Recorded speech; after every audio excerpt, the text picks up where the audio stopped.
ایمن نے یہ جملہ کہا، سامنے والا ہوشیار تھا، سمجھ گیا۔ ام ایمن سے کہنے لگا اگر ہم کلمہ پڑھ لیں تو، کہنے لگے اگر میں کلمہ پڑھ لوں تو۔ ام ایمن نے کہا بسم اللہ، کلمہ پڑھ کے لب حسین پہ بوسہ دیا۔ ابھی آغوش ام ایمن میں ہے، لیکن آغوش میں رہنے کے بعد بھی عیسائیوں کے علماء کو حسین ہدایت دے رہا ہے اور نجات دے رہا ہے۔ یہ کون ہے؟ حسین ابن علی ہے، حسین ابن علی۔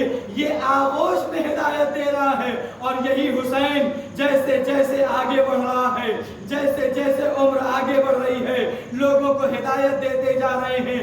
یہ کربلا میں حسین 72 کو نہیں لائے تھے بقول مشہور، ورنہ 72 سے زیادہ کی تعداد شہداء کربلا کی ہے۔ جو قول مشہور ہے وہ 72 شہداء، یہ حسین 72 کو نہیں لائے تھے۔ جنہوں نے حسین کی ہدایت کو قبول کیا وہ کربلا میں سمٹ کے آئے ہیں، یا یوں کہہ دوں ساری دنیا سے حسین نے خوشبو کو سمیٹ کے گلدستہ کربلا، کیا کہنا ہے بھائی، واہ واہ واہ واہ واہ، کربلا تک کربلا مہکتی رہے۔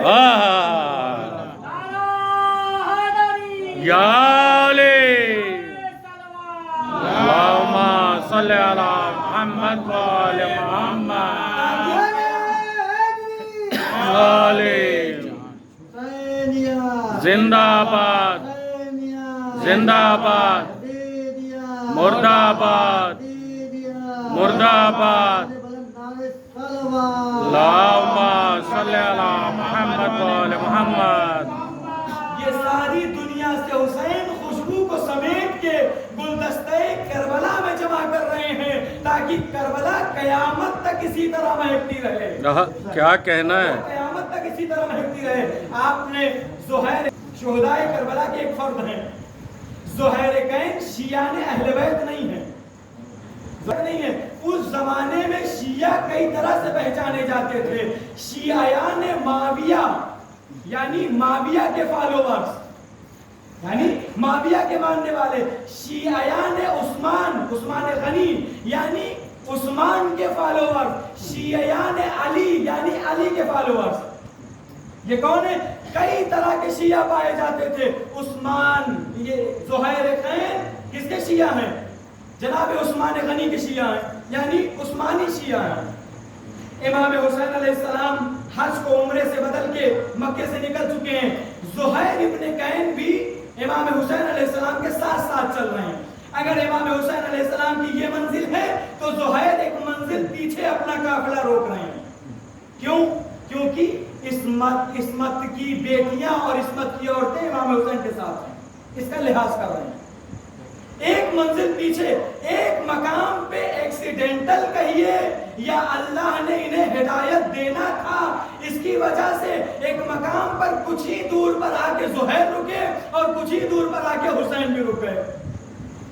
امام حسین علیہ السلام نے جناب علی اکبر کو بھیجا۔ دیکھیں، ان الحسین مصباح الہدی و سفینۃ النجات، یہ بات ذہن میں رہے کہ حسین سفینہ نجات بھی ہے اور ہدایت کا چراغ بھی ہے۔ کس طرح سے حسین ہدایت دے رہا ہے؟ جناب علی اکبر کو بھیجا، کہا میرے لال جاؤ جناب زہیر ابن قین کے پاس۔ جناب علی اکبر آئے، کہا آپ کو بابا نے یاد کیا ہے، آپ کو بابا نے بلایا۔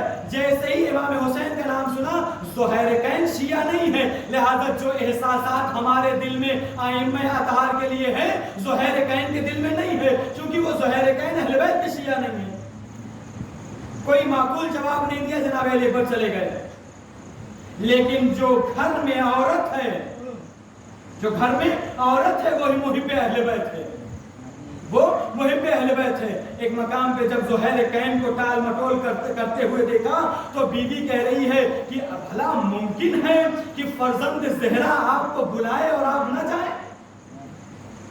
یہ کیسے ممکن ہے کہ فرزند زہرا آپ کو بلائے اور آپ نہ جائیں؟ زہیرکین نے معقول جواب پھر نہ دیا۔ وہ زہیرکین کی بیوی کہہ رہی ہے جائیے تو سنیے تو صحیح کہ حسین ابن علی کہہ کیا رہے ہیں، حسین ابن علی کہہ کیا رہے ہیں؟ زہیرکین سست رفتاری سے یعنی مایوسی کے عالم میں گھوڑے کی زین پر بیٹھے اور خیام حسینی کی طرف بڑھے۔ روایت کہتی ہے گئے ہیں سست رفتاری سے لیکن پلٹے ہیں برق رفتاری سے۔ رفتاری سے لیکن پلٹے ہیں برق رفتاری سے. جب جا رہے تھے تو چہرے پہ مایوسی تھی, جب آئے ہیں تو چہرہ حشاش و بشاش تھا, اور مسکرا بھی رہے تھے اور مسکرا کے کہہ رہے تھے جاؤ ہم نے تمہیں طلاق دیا, سارا مال و متاع تمہارے نام کیا. بیوی نے پوچھا ابھی تو آپ جا نہیں رہے تھے, ارے جاتے ہی کیا ہو گیا؟ کہا حسین نے جنت کی بشارت دے دی ہے. حسین نے جنت کی بشارت دی ہے. پتا چلا اگر کسی اور کے شیعہ بن کے رہو گے ممکن یقینی نہیں ہے کہ تمہیں جنت مل ہی جائے, لیکن اگر اہل بیت کے شیعہ بن گئے تو یقینی ہے کہ جنت میں جاؤ گے.